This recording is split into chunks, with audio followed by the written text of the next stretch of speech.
Hello guys and welcome to अपना college. This is the web development course और आज के इस वीडियो में हम सीखने वाले हैं CSS ग्रिड के बारे में। तो सबसे पहले जान लेते हैं CSS ग्रिड होता क्या है। तो CSS ग्रिड बेसिकली यार एक 2 डायमेंशनल तरीका है जिससे हम हमारे वेब पेजेस को 2D लेआउट दे सकते हैं, ठीक है। और इसके अंदर भी यार पिछले वीडियो में जैसे मैंने आपको बताया फ्लेक्स बॉक्स और उसके अंदर कुछ रोज और कॉलम्स थी, उसी तरह से यार यहाँ पे CSS ग्रिड के अंदर भी हमारी कुछ रोज और कॉलम्स की मदद से हम हमारे बॉक्सेस को डिजाइन करेंगे और इसके अंदर बहुत अलग अलग फीचर्स है जिसकी मदद से हम कॉम्प्लेक्स लेआउट्स को बहुत ही आसान तरीके से डिजाइन कर सकते हैं। तो आगे बढ़ते हैं और देखते हैं ग्रिड लेआउट दिखता कैसा है। तो ग्रिड बेसिकली एक कलेक्शन होता है हॉरिजॉन्टल और वर्टिकल लाइंस का जिसके ऊपर हम हमारे एलिमेंट्स को डिज़ाइन करते हैं। अब इसके अंदर यार बेसिकली हमारे जो विड्थ और हाइट के हिसाब से हमारे बॉक्सेस चेंज नहीं होते हैं और उसकी वजह से हमारे वेब पेजेस के अंदर कंसिस्टेंसी रहती है। तो आगे बढ़ते हैं और देखते हैं फ्लेक्स बॉक्स और ग्रिड के अंदर क्या डिफरेंस होता है। तो फ्लेक्स बॉक्स बेसिकली यार 1 डायमेंशनल लेआउट है जैसा कि मैंने आपको पिछले वीडियो में बताया था, लेकिन CSS जो है वो 2D लेआउट होता है। अब इसके अंदर हमने देखा था कुछ एक कंटेनर होता है फ्लेक्स बॉक्स के अंदर। सिमिलरली यहाँ पे यार CSS ग्रिड के अंदर भी एक कंटेनर होगा, एक पेरेंट एलिमेंट होगा और उसके अंदर हम हमारे बाकी जो एलिमेंट्स है उसको डिज़ाइन करेंगे, ठीक है। अब देखते हैं यार ग्रिड लेआउट दिखता कैसा है। तो ग्रिड लेआउट के अंदर भी हमारे कुछ कॉलम्स होते हैं, यहाँ पे आप देख सकते हो यार ये कॉलम्स है और यहाँ पे सिमिलरली कुछ रोज होती है जो उन कॉलम्स के ऊपर हम बनाने वाले हैं और बीच में यहाँ पे कुछ गैप्स है जो आप देख सकते हो, है ना। तो बस ऐसा कुछ दिखता है हमारा ग्रिड लेआउट और इसके ऊपर हम हमारे बॉक्सेस या एलिमेंट्स को डिज़ाइन करेंगे। तो आगे बढ़ते हैं और खोलते हैं हमारा कोड एडिटर और कोड करना शुरू करते हैं, ठीक है। तो सबसे पहले यार इसमें VS कोड खोल देते हैं और इसके अंदर यार मैंने एक फ़ाइल बना रखी है grid.html नाम की, है ना। अब इसके अंदर मैं डॉक टाइप HTML लिख देता हूँ और फिर इसमें लिख देते हैं CSS ग्रिड, ओके। और फिर बॉडी के अंदर आ जाते हैं और बॉडी के अंदर यार मैं एक कंटेनर बना रहा हूँ फिर से पेरेंट एलिमेंट के लिए, ठीक है। तो div डॉट कंटेनर लिखेंगे और ये हमारा कंटेनर तैयार है। अब इसके अंदर यार कुछ और डिव्स बनाएंगे जिसके अंदर हम हमारे बॉक्सेस लिखने वाले हैं। तो उसके लिए यार इसकी हम क्लास दे देंगे आइटम्स और फिर इसके अंदर मैं फिर से एमिट का यूज़ कर रहा हूँ। अब इससे क्या होगा ना, हमने सबसे पहले कर्ली ब्रेसेस खोल लिए इस आइटम्स क्लास के आगे। अब इसके अंदर हम हमारा वो जो कंटेंट है वो लिख सकते हैं। तो जैसे मेरे को लिखना है डब्बा, ठीक है, और इसके आगे मेरे को नंबरिंग लगानी है तो मैं डॉलर लिख देता हूँ। तो जहाँ पे भी हमने डॉलर लिखा है वो रिप्लेस हो जाएगा इस मल्टीप्लाई बाय 4 से, मतलब सबसे पहले 1 आ जाएगा फिर 2 3 4 ऐसे 5 बार हमारे 5 एलिमेंट्स में आ जाएगा। जैसे मैं इसको एंटर दबा रहा हूँ आप देख सकते हो यार 1 2 3 4 5 आ गया है, ठीक है। अब इसे सेव करते हैं और यहाँ पे हम स्टाइल करते हैं इन सारे आइटम्स को और इस हमारे कंटेनर को। तो स्टाइल टैग का यूज़ करेंगे और सबसे पहले कंटेनर के अंदर हम लिख देते हैं इस कंटेनर का डिस्प्ले चेंज कर देते हैं जो कि हमारे को ग्रिड करना है ना। तो सबसे पहले इसमें लिखा मैंने कंटेनर और इसके अंदर हम जाते हैं लिखते हैं डिस्प्ले और लिखेंगे ग्रिड। तो डिस्प्ले कंटेनर करने से यार हमारे कंटेनर को हम एक पेरेंट एलिमेंट बना देंगे और इसके अंदर के हमारे बॉक्सेस जो होंगे वो उस ग्रिड के अंदर दिखने वाले हैं, ठीक है। तो ये हमारा मेन एलिमेंट है और इसके अंदर के हमारे जितने भी चाइल्ड एलिमेंट्स है वो आइटम्स है, ठीक है। तो यहाँ पे मैंने लिखा डिस्प्ले ग्रिड और इसके अंदर हम जितने भी आइटम्स है उसको भी स्टाइल कर देते हैं। तो आइटम्स में मैं लिख देता हूँ सबसे पहले हम इसको कुछ बैकग्राउंड दे देते हैं। तो बैकग्राउंड कलर दे देते हैं यहाँ पे कुछ लाइट सा, मैं यहाँ पे लाइट ग्रीन दे रहा हूँ या फिर हम थोड़ा सा डार्क दे देते हैं तो लाइट कोरल दे देते हैं, ठीक है। और फिर इसके बाद में हम कुछ बॉर्डर देंगे। तो बॉर्डर हम देंगे यहाँ पे 3 पिक्सल और यहाँ पे कलर में मैं दे रहा हूँ ग्रीन और फिर हम इसका टाइप लिख देते हैं जो कि है सॉलिड, ठीक है। और इसके बाद में यार हम बॉर्डर को कुछ रेडियस भी दे देते हैं। तो यहाँ पे मैंने लिखा बॉर्डर रेडियस और फिर मैं लिख रहा हूँ 3 पिक्सल्स और सेव करते हैं और देखते हैं इसका आउटपुट कैसा आ रहा है। तो आप यहाँ पे देख सकते हो यार इस जितने भी हमने डब्बे बनाए वो सारे आपको एक साथ दिख रहे होंगे, लेकिन अभी तक हमने यार यहाँ पे कुछ यूज़ नहीं किया है। तो हम इसके अंदर यार एक प्रॉपर्टी का यूज़ करेंगे जो कि है ग्रिड टेम्पलेट कॉलम्स। तो इससे बेसिकली हम अपने जितने भी बॉक्सेस है उनको एक कॉलम्स के अंदर डिवाइड कर लेंगे, कुछ कॉलम्स के अंदर। तो यहाँ पे मैंने लिखा कॉलम और फिर मैं इसमें साइज लिख देता हूँ सबसे पहले। तो यहाँ पे मैंने 200 pixel by 200 pixel by 200 pixel के 3 कॉलम बना दिए हैं, ठीक है। तो जितने भी मैंने यहाँ पे साइज लिखी है उस साइज के हमारे कॉलम बन जाएंगे। तो यहाँ पे सबसे पहला वाला कॉलम होगा वो 200 पिक्सल का होगा और दूसरा 200 और तीसरा भी 200, ठीक है। तो सेव करके एक बार आउटपुट देख लेते हैं। तो यहाँ पे आप देख सकते हैं डब्बा 1 जो है वो हमारा 200 पिक्सल का आ गया, डब्बा 2 है वो भी 200, ये भी 200। तो अगर आपको इसको छोटा करना है तो आप इसको 100 कर दो। तो आप देख सकते हो यार ये 2 जो कॉलम्स है हमारे वो छोटे आ रहे हैं, ठीक है। तो कुछ इस तरह से हम यार ग्रिड टेम्पलेट कॉलम्स का यूज़ कर सकते हैं। उसी तरह से यार अगर मैं रोज लिखूँ तो यहाँ पे हमारी ये रोज़ में कन्वर्ट हो जाएगा। और सिमिलर स्ट्रक्चर यहाँ पे आ रहा है। सबसे पहला हमारा जो रो है वो 200 पिक्सल का है, फिर 100 और फिर 200। ठीक है, अब इसके अंदर हम एक यूनिट का यूज़ कर सकते हैं जो कि है फ्रैक्शन। तो एक बार मैं आपको यूज़ करके दिखाता हूँ और फिर मैं समझाता हूँ इसका क्या मतलब है। ठीक है, तो यहाँ पे मैंने लिखा 1FR 1FR 1FR। ठीक है, तो यहाँ पे आप देख सकते हो 3 हमारे जो डब्बे हैं वो सेम साइज़ के आ रहे हैं। क्यों? क्योंकि यार हमने 1FR लिखा था, तो मतलब सारे डब्बे इक्वल फ्रैक्शंस में डिवाइड हो गए।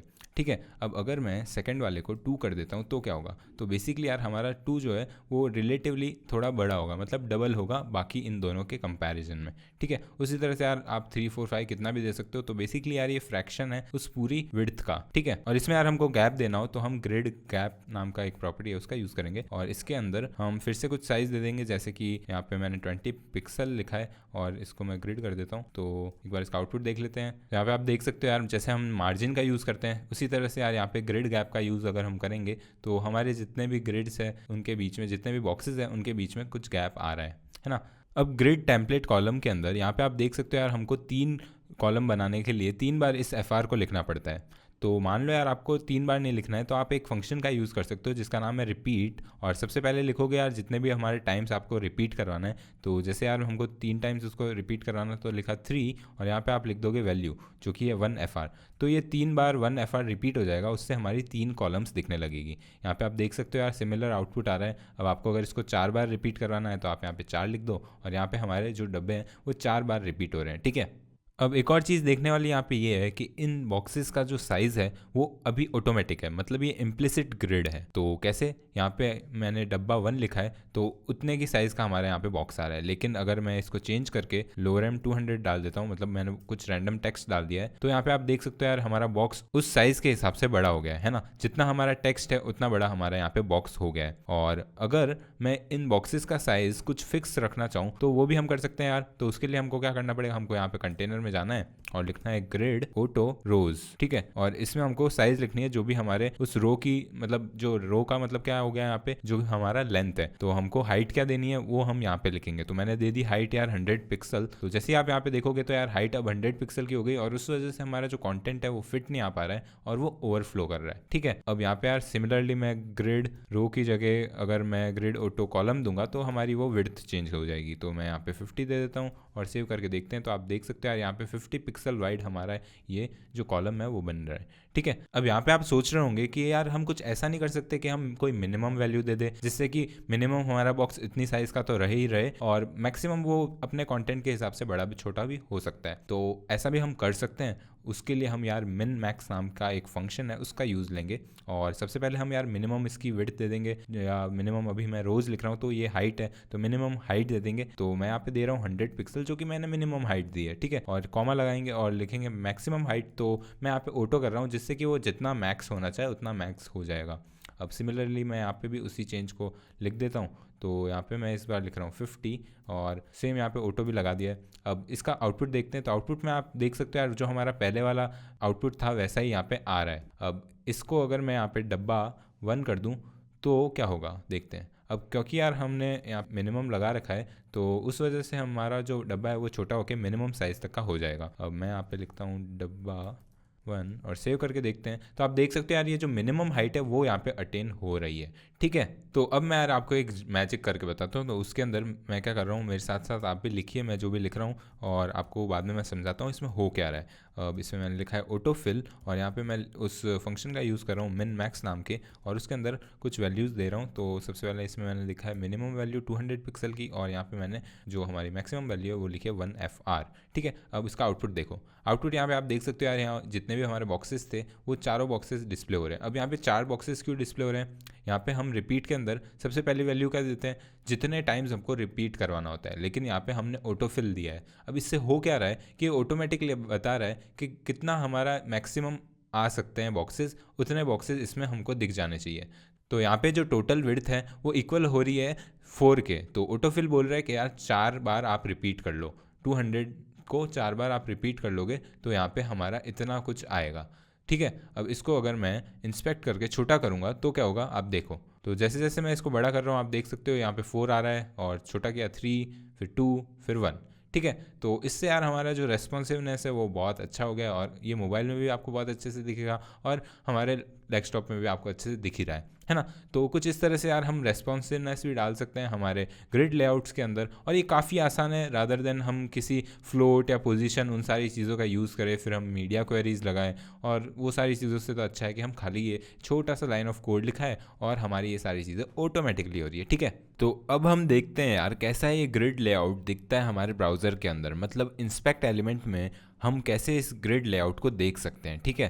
तो उसके लिए यार सबसे पहले तो हम इसमें जाते हैं हमारे ब्राउज़र के अंदर और यहाँ पे इंस्पेक्ट एलिमेंट पे क्लिक करेंगे, और इसके अंदर आप देख सकते हो यार यहाँ पे छोटा सा ग्रिड लिखा हुआ है ना, हमारे जो पेरेंट एलिमेंट है उसके आगे ये चीज़ लिखी हुई आएगी। तो जैसे ही आप इस पर क्लिक करोगे आप देख सकते हो यार यहाँ पे हमारे जो कॉलम्स और रोज़ है वो ऑटोमेटिकली हमको दिख रहे हैं, है ना। और ये चीज़ हमको बिना इस डेवलपर टूल के नहीं दिखती है, लेकिन यहाँ पे अगर आप इस डेवलपर टूल को खोलो और इस पर क्लिक करो तो आप देख सकते हो यार यहाँ पे ये हमारी पहली रो है, और ये दूसरी रो है, तीसरी रो है, चौथी रो है, और यहाँ पे हमारा ये पहला कॉलम और दूसरा कॉलम, है ना। अब इसके अंदर हमको इन लाइंस के बीच में अगर कुछ लेआउट में चेंज करना हो तो हम उसके लिए कुछ प्रॉपर्टीज़ का यूज़ करेंगे। तो चलिए देखते हैं यार ये कौन सी प्रॉपर्टीज़ है जिसका हम यूज़ कर सकते हैं, ठीक है। तो मैं इसको क्लोज करता हूँ और जो जाते हैं हम हमारे कोड एडिटर के अंदर, और अब यार हम पर्टिकुलर किसी आइटम को सेलेक्ट करेंगे और उसके अंदर हम स्टाइलिंग देंगे। बेसिकली कुछ प्रॉपर्टीज़ है जैसे कि grid column start, grid column and, उन सारी चीज़ों का हम यूज़ करेंगे। तो सबसे पहले तो मैं यहाँ पे आईडी दे देता हूँ item1, ठीक है। अब मैं खाली item1 को ही सेलेक्ट कर रहा हूँ पहले, इसलिए मैंने खाली इसकी आईडी दी है और बाकी सबको मैं ऐसे ही छोड़ रहा हूँ, ठीक है। अब यहाँ पे मैं लिखा item1 और फिर इसके अंदर हम लिखेंगे ग्रिड डैश कॉलम स्टार्ट, ठीक है। अब इसके अंदर हमको देना है कि ये कॉलम कहाँ से हमारा स्टार्ट होने वाला है। तो फिर से मैं इंस्पेक्ट एलिमेंट खोल देता हूँ और आपको दिखा देता हूँ कि यहाँ पे हमारे ग्रिड के अंदर हम कॉलम को कहाँ से स्टार्ट कर सकते हैं। तो बेसिकली यार आपको इसमें 1 2 3 4 5 लाइन्स दी हुई है। अब आप इस कॉलम को कहाँ पे स्टार्ट करना चाहते हो। अब कॉलम के अंदर यार हमारी लाइन्स है 1 2 और 3, ठीक है। ये 1 2 3 आपको दिख रहा है, ये तीनों आपकी लाइन्स है, आप कहीं से भी स्टार्ट कर सकते हो, ठीक है। तो मान लो यार यहाँ पे ये जो डब्बा 2 है उसको मैं सेकंड लाइन से स्टार्ट करना चाहता हूँ और थर्ड लाइन पे इसको मैं एंड करना चाहता हूँ। तो उसके लिए यार सबसे पहले हमको आइटम 2 को सेलेक्ट करना पड़ेगा। तो यहाँ पे मैंने आइटम 2 लिख दिया और इसमें हमें आईडी भी दे देता हूँ। तो यहाँ पे हम जाते हैं और लिखेंगे आईडी आइटम 2, ठीक है। और फिर इसको सेव करते हैं और सबसे पहले इसके अंदर कुछ वैल्यूज़ दे देते हैं। तो यहाँ पे यार ग्रिड कॉलम की जगह मेरे को रो लिखना पड़ेगा क्योंकि हम रो में चेंज कर रहे हैं, और फिर हम स्टार्ट करेंगे 2 से और एंड हम यहाँ पे करेंगे ग्रिड रो एंड से, और वो 3 में हम एंड कर देते हैं। तो यहाँ पे आप देख सकते हो यार ये जो हमारा 2 है वो अब कहाँ पे आ रहा है, यहाँ से स्टार्ट हो रहा है और 3 पे एंड हो रहा है, जो कि हमने यहाँ पे लिखा है। अब मान लो आपको इसको शिफ्ट करना है यहाँ पे, तो उसके लिए हम क्या कर सकते हैं, उसके लिए यार हम यूज़ करेंगे ग्रिड कॉलम का, ठीक है। तो यहाँ पे मैं लिखता हूँ ग्रिड कॉलम स्टार्ट, और फिर हम इसके अंदर कुछ वैल्यूज़ देंगे। तो क्या वैल्यूज़ देने वाले हैं हम देख लेते हैं। तो यहाँ पे 2 में हमको स्टार्ट करना है और 3 पे हमको एंड करना है। तो यहाँ पे मैं फिर से लिख देता हूँ 2 और फिर इसी को मैं कॉपी करके यहाँ पे लिख देता हूँ इसमें 3, और यहाँ पे हम कर देते हैं इसको एंड, ठीक है। तो सेव करते हैं और जाते हैं हमारे ब्राउज़र के अंदर। तो आप देख सकते हो अब ये यहाँ से शिफ्ट होके यहाँ पे आ गया है ना। अब इसको भी मैं बंद कर देता हूँ। तो कुछ इस तरह से यार हम इस प्रॉपर्टी का यूज़ करके किसी भी डब्बे को कहीं पे भी शिफ्ट कर सकते हैं, और साथ में यार हम इसको बड़ा छोटा भी कर सकते हैं। तो देखो यार जैसे हमारा डब्बा 1 है उसको मैं अब बड़ा करना चाहूँ, अगर हमको इसको सेकंड कॉलम तक लेके आना है तो हम कुछ नहीं करेंगे, सिंपली इसको मैं यहाँ पे लिख देता हूँ #item1। तो यहाँ पे यार हमको रोज़ एक रो स्पैन करनी है, तो उसके लिए हम क्या लिखेंगे ग्रिड रो स्टार्ट, है ना। और इसके अंदर वैल्यू हम देंगे 1 और एंड वाली वैल्यू हम देंगे 3, क्योंकि हमको स्टार्ट तो 1 से करनी है लेकिन एंड हमको 3 पे करनी है। तो उसके लिए मैंने यहाँ पे लिखा है ग्रिड रो एंड और फिर मैंने यहाँ पे लिखा 3। तो आप देख सकते हो यार ये स्पैन कर गया और यहाँ पे ये अब एंड हो रहा है। तो कुछ इस तरह से यार हम मल्टी कॉलम को भी स्टाइल कर सकते हैं, अपने कॉलम्स को बड़ा कर सकते हैं, छोटा कर सकते हैं। और अब यार कैसे मैंने स्टार्टिंग में आपको बताया था हम इन रोज़ और कॉलम्स के बीच में कुछ गैप्स दे सकते हैं, मतलब गटर जिसको मैंने स्टार्टिंग में आपको बताया था जब मैंने ग्रिड लेआउट दिखाया, वो कैसे कर सकते हैं। तो यहाँ पे आप उसके लिए हम कंटेनर में जा सकते हैं और यहाँ पे कॉलम गैप नाम का एक प्रॉपर्टी है उसका यूज़ करेंगे, और इससे हम हमारे जितने भी कॉलम्स हैं उनके बीच में कुछ गैप डाल सकते हैं। तो यहाँ पे मैंने लिखा 20 पिक्सल्स और सेव करके हम वापस ब्राउज़र में जाएंगे तो आप देख सकते हो यार यहाँ पे हमारा कुछ गैप आ रहा होगा। अब यहाँ पे मैंने सिर्फ 20 लिखा है इसलिए वो आपको अच्छे से नहीं दिख रहा है, मैं इसको 120 कर देता हूँ और जैसे मैं सेव करता हूँ आप देख सकते हो यार ये कॉलम्स के बीच में हमारा गैप आ रहा है। अब इसी चीज़ को अगर मैं कॉपी करके नीचे लिखूँ और यहाँ पे मैं रो कर दूँ तो हमारे रो के बीच में भी गैप आने लगेगा। ठीक है, तो आप देख सकते हो यार ये हमारे रोज़ के बीच में गैप आ रहा है रो गैप प्रॉपर्टी की मदद से। ठीक है, फिर से यार इसको मैं हटा देता हूँ और अब एक मस्त चीज़ आपको दिखाता हूँ। अब यार इसके अंदर मैं क्या करने वाला हूँ ना, हम इन डब्बे के अंदर और डब्बे बना सकते हैं, मतलब नेस्टिंग भी कर सकते हैं। तो उसके लिए हम क्या करेंगे ना, हम डब्बा 1 को कंटेंट हटा देते हैं इसका और इसके अंदर हम कुछ नेस्टिंग करेंगे। तो उसके लिए मैं फिर से डिव लिखूँगा और डिव के अंदर हम कुछ क्लास दे देते हैं। तो मैं यहाँ पे लिख रहा हूँ नेस्टेड आइटम और फिर हम इसके अंदर कुछ कंटेंट लिखने वाले हैं। तो इसमें मैं लिख रहा हूँ डब्बे में डब्बा और फिर इसके अंदर हम कोई यहाँ पे नंबर देंगे। तो 3 बार हम इसको दिखाते हैं और यहाँ पे डब्बे में डब्बा 1 2 3 आ जाएगा, है ना। तो अब आप यहाँ पे देख सकते हो ये तीनों यहाँ पे आ रहे हैं बॉक्सेस। अब इसको स्टाइल करने के लिए यार सबसे पहले तो हम क्या करेंगे, इसके अंदर कंटेनर आइटम लिख देते हैं। तो आइटम 1 कंटेनर, क्योंकि ये आइटम 1 का कंटेनर है इसलिए मैंने कुछ इस तरह से एक क्लास दे दी है इसको। अब इसको सेलेक्ट करेंगे और इसको डिस्प्ले हमारा ग्रिड कर लेंगे, जिससे कि ये हमारा डिस्प्ले जो है ग्रिड बन जाए, मतलब एक पेरेंट कंटेनर बन जाए ग्रिड का। तो यहाँ पे मैंने लिखा डिस्प्ले और फिर हम कर देते हैं इसे ग्रिड। सेव करते हैं और जाएंगे हमारे ब्राउज़र के अंदर। तो आप देख सकते, तो ये अभी हमारे रो फैशन में दिख रहा है। अब इसको यहाँ पे आके आप स्टाइल कर सकते हो, है ना। तो मैं क्या करूँगा, सबसे पहले तो आइटम 1 को चेंज करके इसमें हम रो और कॉलम को पहले एक अच्छे से एक कॉलम के अंदर बना देते हैं। तो इसमें मैं क्या करूँगा, इसमें बेसिकली यार सबसे पहले तो हम इस रो और कॉलम को एक पूरी रो के अंदर कन्वर्ट कर देते हैं। तो यहाँ पे मैं इस 2 को रिमूव कर देता हूँ और सेव करके देखते हैं आउटपुट। तो यहाँ पे हमारे ये सब आ रहा है और इसको भी अब एक बार के लिए हटा देते हैं। तो यहाँ पे ये भी सारी चीज़ें आ रही है। अब इसको यार हमको बड़ा करना है तो हम क्या करेंगे 1 2 5 लिख देंगे हमारे इस रो के अंदर। ठीक है, तो मैंने 1 को सिलेक्ट किया और यहाँ पे मैं इसमें लिख रहा हूँ 1 2 5। सेव करते हैं और जाएंगे हमारे ब्राउज़र में। तो अब यार ये रो में हो गया, तो हमको यार कॉलम में चाहिए था। तो क्या लिखेंगे हम, कॉलम और फिर यहाँ पे स्टार्ट और एंड। तो यहाँ पे मैंने लिखा कॉलम और यहाँ पे भी मैं लिख देता हूँ कॉलम। तो अब आप देख सकते हो यार ये पूरा एक अच्छे से कॉलम के अंदर दिख रहा है। तो इसके अंदर हमारा ये जो कंटेनर है आइटम 1 का, उसके अंदर भी हमको सारी चीज़ें एक कॉलम के अंदर लानी है। तो हम क्या लिखेंगे, हम बेसिकली इसके अंदर भी वही चीज़ लिख देते हैं, ग्रिड टेम्पलेट कॉलम्स और फिर हम लिखेंगे रिपीट 3,1 FR। सेव करते हैं और जाते हैं हमारे ब्राउज़र में। तो आप देख सकते हो यार यहाँ पे हमारे ये जो डब्बे हैं वो एक कॉलम के अंदर बन चुके हैं। ठीक है, तो अब यार आगे बढ़ते हैं और इसको कुछ बॉर्डर दे देते हैं इन हमारे आइटम्स को। तो उसके लिए हम क्या करेंगे, हम बेसिकली नेस्टेड आइटम को सिलेक्ट करेंगे। तो यहाँ पे हम लिखते हैं नेस्टेड आइटम और फिर इसको कुछ बॉर्डर दे देते हैं। तो बॉर्डर के लिए यार मैंने लिखा ग्रीन और कलर मैंने सेलेक्ट किया ग्रीन येलो और फिर बॉर्डर रेडियस, और यहाँ पे बॉर्डर रेडियस में दे रहा हूँ 3 पिक्सल्स और फिर बॉर्डर के अंदर भी हम लिख देते हैं सॉलिड और यहाँ पे मैं साइज़ दे देता हूँ 3 पिक्सल्स। ठीक है, सेव करते हैं और जाते हैं ब्राउज़र के अंदर। तो यहाँ पे आप देख सकते हो ये हमारी बॉर्डर आ चुकी है और बॉर्डर के सराउंडिंग हमारा ये जो बॉर्डर कलर है वो सब भी हमको दिख रहा है। ठीक है, अब इसके अंदर का जो कलर है उसको भी मैं चेंज कर देता हूँ। तो उसके लिए मैं बैकग्राउंड कलर प्रॉपर्टी का यूज़ कर रहा हूँ और लिखेंगे हम light yellow something like that, कुछ हम यहाँ पे कलर दे देते हैं। तो आप देख सकते हो यार यहाँ पे हमारा अंदर का कलर भी चेंज हो चुका है। तो बस यार कुछ इस तरह से हम हमारे बॉक्सेस को स्टाइल कर सकते हैं और हम नेस्टिंग भी कर सकते हैं हमारे इस CSS ग्रिड के अंदर। ठीक है, तो बस यार ये थी कुछ बहुत ही इंपॉर्टेंट प्रॉपर्टीज़ और मैंने बहुत सारी प्रॉपर्टीज़ को मिक्स करके आपको बहुत तरह की चीज़ें बताई क्या हम ग्रिड से कर सकते हैं। अब आगे बढ़ेंगे और नेक्स्ट लेक्चर में यार हम देखेंगे CSS ग्रिड का यूज़ करके कुछ अलग अलग वेब पेजेस के कंपोनेंट्स बनाएंगे। ठीक है, तो इस वीडियो में इतना ही, मिलते हैं नेक्स्ट वीडियो में। तब तक के लिए सी या have a great day and I will catch you up in the next one.